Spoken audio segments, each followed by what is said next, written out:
또 그가 내게 이르시되 인자야, 너는 발견한 것을 먹어라. 너는 이 두루마리를 먹고 가서 이스라엘 족속에게 말하라. 내가 입을 벌리니 그가 그 두루마리를 내게 먹이시며 내게 이르시되 인자야, 내가 내게 주는 이 두루마리를 네 배에 넣으며 내 창자에 채우라. 하시기에 내가 먹으니 그것이 내 입에서 달기가 꿀 같더라. 그가 또 내게 이르시되 인자야, 이스라엘 족속에게 가서 내 말로 그들에게 고하라. 너를 언어가 다르거나 말이 어려운 백성에게 보내는 것이 아니요 이스라엘 족속에게 보내는 것이라. 너를 언어가 다르거나 말이 어려워 내가 그들의 말을 알아듣지 못할 나라들에게 보내는 것이 아니니라. 내가 너를 그들에게 보냈다면 그들은 정녕 내 말을 들었으리라. 그러나 이스라엘 족속은 이마가 굳고 마음이 굳어 내 말을 듣고자 아니하리니 이는 내 말을 듣고자 아니함이니라.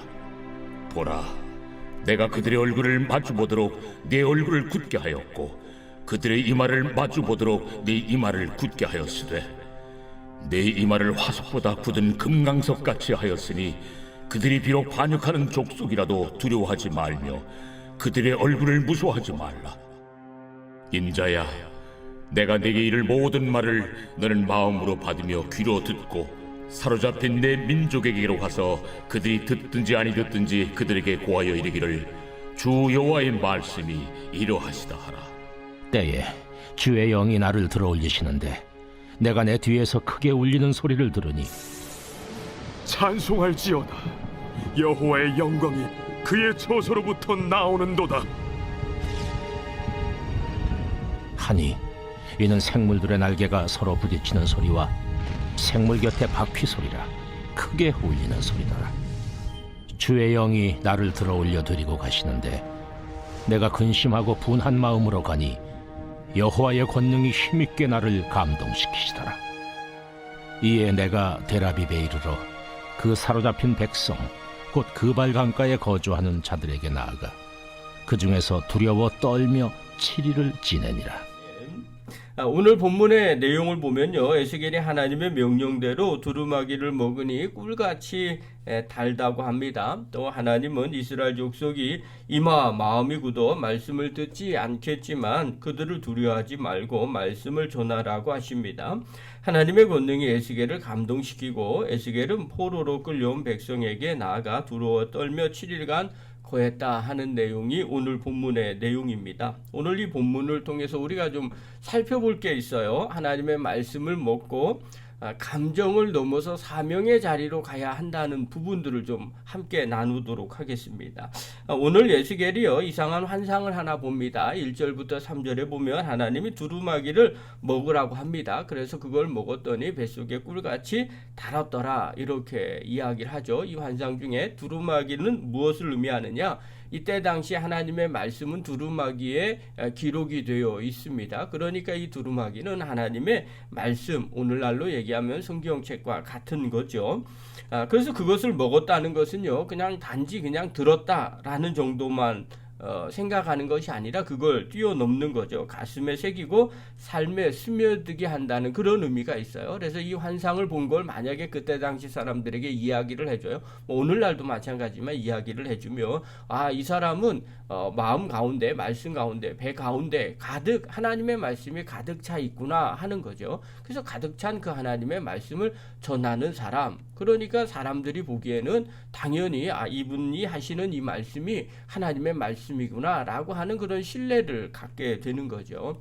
그러니까 에스겔의 환상은 그냥 기록되어 있는 것이 아니라 이것은 하나님께서 에스겔에게 하나님의 말씀을 가득 채우시고 또 그 말씀을 선포하게 하시는 메신저의 역할을 하는 사람으로 하나님이 부르셨다는 거죠. 자, 이렇다면 에스겔이 이걸 받고 어떤 마음이 들었을까요? 대부분 감사하고 감격하죠. 하나님이 나를 사용하시네, 하나님이 나에게 은혜를 주셨네, 할렐루야 감사합니다, 그렇게 생각이 되는데 에스겔은 그렇지 않아요. 하나님이 그 다음 이야기하는 말씀이 어떤 말씀이냐면 읽어보진 않겠지만 내가 너에게 이스라엘 백성들에게 보내. 그러니까 말이 다른 백성에게 보내는 게 아니라 말을 서로 이해하는 이스라엘 백성들에게 보낼 것이다. 그런데 그들이 듣지 않을 거라는 거예요. 오히려 안 믿는 백성들에게 전하면 그들이 들을 텐데 그들은 듣지 않을 거라는 거예요. 이유가 뭐냐면 그들의 마음과 이 말을 굳게 했다는 거예요. 그런데 하나님께서 에스겔에게 말씀하시기를 에스겔 너도 얼굴을 금강석같이 하라 이렇게 말해요. 이 말은 어떤 의미냐면 상대방이 말을 듣지 않는 그 표정들이 나온다는 거죠. 사역을 하다 보면 그럴 때가 있거든요. 딱 보는 순간 말을 듣지 않아요. 그럼 더 이상 어떻게 할 수가 없어요. 또 무슨 일을 할 때 그 사람이 비아냥적으로 표정을 보여요. 그리고 말을 들을 생각조차 하지 않아요. 그러면 뭐 기분도 나쁘겠지만 그걸 넘어서 때로는요 두렵기도 해요. 차라리 말하지 않는 게 훨씬 낫지 않았을까 하는 그런 마음의 감정이 들기도 합니다. 그러니까 사역을 할 때 보면 그런 일들이 왜 벌어지지 않겠어요? 벌써 딱 보는 순간 이거 뭐 하다가는 조롱 당하겠구나 이런 그런 생각들이 그냥 마음으로부터 들어오는데요. 그러니까 하나님께서 에스겔을 통해서 얼굴을 금강석같이 할 거다. 그러니까 두려워하지 말고 계속해서 두려워해도 말씀을 전하라고 합니다. 그럼 에스겔 입장에서 생각을 한번 해보는 거죠. 하나님의 말씀을 받았으면 기뻐해야 되는데 그렇지 않다는 거예요. 때로는 분노가 일어나고요. 또 마음에 두려움도 생기더라는 거예요. 그래서 에스겔이 계속해서 두려움 가운데 있어요. 어느 정도로 근심하고 그리고 분한 마음이 있냐면요. 하나님께서 에스겔을 사용을 하실 때도 그리고 그를 이끌어 가실 때도 그의 마음이 그래요. 특별히 14절 한번 봅시다. 중요한 절이니까요. 14절 우리 한번 같이 읽겠습니다. 시작. 주의 영이 나를 들어올려 데리고 가시는데 내가 근심하고 분한 마음으로 가니 여호와의 권능이 힘있게 나를 감동시키더라. 어떤 식으로 하나님이 데려가세요? 하나님이 주의 영이 나를 들어올려 데려가시는데 에스겔은 마음이 어때요? 근심해요. 또 분한 마음으로 지금 가고 있다는 거예요. 하나님이 사로잡는데도 마음 가운데 근심하고 분한 마음이 있더라는 거예요. 그래서 하나님이 어떻게 하느냐? 그들에게 은혜를 부어주시더라는 거예요. 이때 당시로 한번 돌아가 볼까요? 에스겔은요 바벨론 포로로 끌려간 제사장이었어요. 고국은 폐허가 됐고요. 하나님의 성전은 무너졌어요. 그 절망의 땅에서 하나님은 그에게 하늘의 환상을 보여주셨죠. 영광의 보좌를 보여줬고 바퀴들을 보여줬어요. 그리고 생물들을 보여주시고 사명자로 부르신 거예요. 이건 뒤집어서 이야기하면 이런 거예요. 그냥 하나님의 사명을 이루라 이렇게 얘기하면 에스겔이 그걸 받아들이지 않으니까 환상을 확 보여주시는 거죠.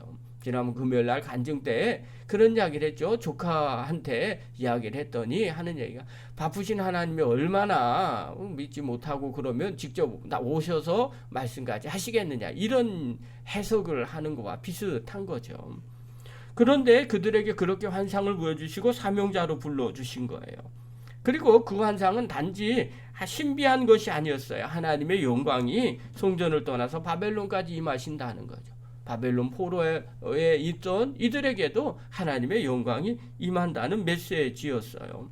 그걸 통해서 포로된 너희들도 소망을 가지라는 거죠. 그리고 에스겔이 지금 그들에게 그 소망을 전하러 가는 거예요. 하나님이 두루마기를 또 그에게 먹으라고 이야기를 하신 거죠. 그런데 에스겔은 어떤 마음으로 가요? 분한 마음으로 갑니다. 두려운 마음으로 가는 거예요. 근심하는 마음으로 가는 거예요. 에스겔은 두려워해요. 왜냐하면 말씀을 거부하는 백성들을 생각하니까 두려운 거예요. 그들에게 무슨 말을 해줘야 되나? 안 봐도 뻔한데 하나님의 말씀을 두려워하는 거. 그리고 고난의 사명에 대한 그런 두려움이 있는 거예요. 하나님의 심판이 너무나 두려운 거예요. 그래서 그런 마음으로 있어요. 그때 하나님이 그 마음을 해결해 주시더라는 거예요. 여호와의 권능이 힘있게 나를 감동시키더라는 거예요. 무슨 의미를 갖고 있냐면요. 우리의 감정, 육적인 감정은요. 분노가 있어요. 우리의 육적인 감정은 두려움이 있어요. 그런데 그걸 뛰어넘게 하는 것은 하나님의 권능밖에 없다는 거죠. 성령의 충만한 은혜밖에 없어요. 하나님의 힘밖에 없더라는 거예요. 이것은 다른 것이 아니에요. 우리가 인생을 살아갈 때 이런 경험들이 있어요. 우리도 하나님의 은혜를 누리고요. 하나님의 말씀을 누리고 또 하나님의 뜻대로 순종한다고 그렇게 생각을 할 때가 있어요. 그러나 우리의 마음이 나도 모르게 두려움 가운데 있어요. 말씀대로 살지 못하고요. 그것대로 순종하지 못하는 우리의 마음이 있더라는 거예요. 근데 그 마음을 해결해 주는 유일한 길은 오로지 성령의 충만한 은혜밖에 없어요. 하나님의 은혜가 임해야 된다는 거죠. 사람의 감정은요, 사명을 사실 막을 수가 없어요. 그럼에도 불구하고 하나님의 권능은요, 낙심하는 종들에게 또 때로는 힘이 없고 부족한 종들에게 하나님이 그 은혜를 부어주셔서 사명의 자리로 이끌어 가시더라는 거예요. 우리가 이것을 깨달으면요, 그 다음 우리가 적용해야 될 내용들이 있어요. 우리가 감정이 때로는 올라온다 할지라도 우리는 반드시 말씀에 이끌린 자가 되어야 한다는 겁니다.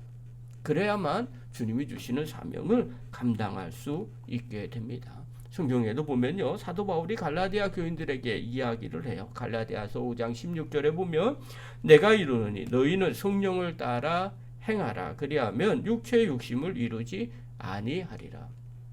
우리는요, 육체의 욕심이라고 생각하면 내가 세상적인 것을 이렇게 탐욕을, 내가 세상적인 것을 추구해야 되겠다, 이런 생각들을 갖습니다. 그러나 사실은요, 육체의 욕심이라는 건 육체적인 감정들, 육체로부터 나오는 모든 것을 의미하기도 합니다. 그런데 바울은 이야기를 해요. 우리가 살아가는데 어떻게 살아가야 되느냐? 육체의 감정도 때로는 제어하라는 겁니다. 그리고 성령의 주시는 은혜대로 살라는 겁니다. 그런 자가 하나님의 말씀에 이끌린 삶을 살게 된다는 겁니다.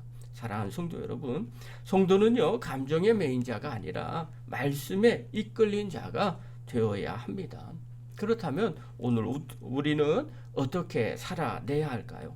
날마다 말씀을 접해야 됩니다. 그리고 은혜를 받았다고 말하지만 진짜 내가 은혜를 받고 있는지 또 영적으로 먹고 있는지를 생각해 봐야 됩니다. 우리 마음 가운데 말씀으로 가득 찹니까? 그렇다면 감정과 상관없이 하나님이 주시는 그 은혜를 붙잡으셔야 됩니다. 에스겔처럼요, 분노하고 낙심하고 싶을 때 우리도 그때가 있습니다. 그러나 하나님은 그때마다 성령의 능력으로, 권능으로 그 감정을 이기고 사명으로 이끄는 분이십니다. 우리가 날마다 기도하심으로 그 하나님의 주시는 그 감동으로 하나님의 일을 넉넉하게 감당하는 믿음의 거룩한 종들 되기를 간절히 축원합니다.